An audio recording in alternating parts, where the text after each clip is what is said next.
Opposite ഉള്ള വീട്ടിൽ മന്തി അവിടെയാടാ ഞാൻ ബോംബ് വെച്ചിട്ടുള്ളത്. വീട്ടിലും മന്തി നീ എവിടെ വെച്ചേ? അവിടുത്തെ മന്തി ചെമ്പിലാടാ ഞാൻ വെച്ചത്. ചെമ്പിലോ?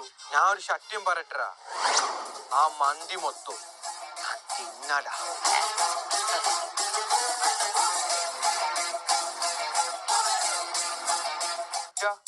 ഇവിടെ കക്കൂശു.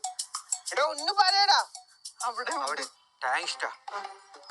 പിന്നെ പുതിയ ചെമ്പിടുവാണെങ്കിലേ എനിക്ക് ഒരു പ്ലേറ്റ് മന്തി പാഴ്സൽ കേട്ടോ.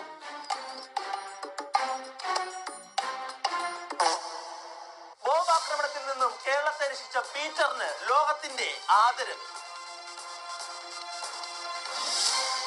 ആ പീറ്റർ കാരണം എന്റെ എല്ലാം പോയി, എന്റെ ബോംബ് പോയി. ഞാനിത് വെറുതെ വിടത്തില്ല. അടുത്തതായിട്ട് ഞാൻ ബോംബ് വെക്കാൻ പോകാനത്. അങ്ങനെ ഞാൻ എല്ലാരും രക്ഷിച്ചു. ഞാനും ഉണ്ടായിരുന്നു. ഈവൻ ഇല്ലാരും ഞാൻ ഒറ്റക്കായിരുന്നു ബോംബ് കീഴടക്കിയിട്ട് മാരടാ.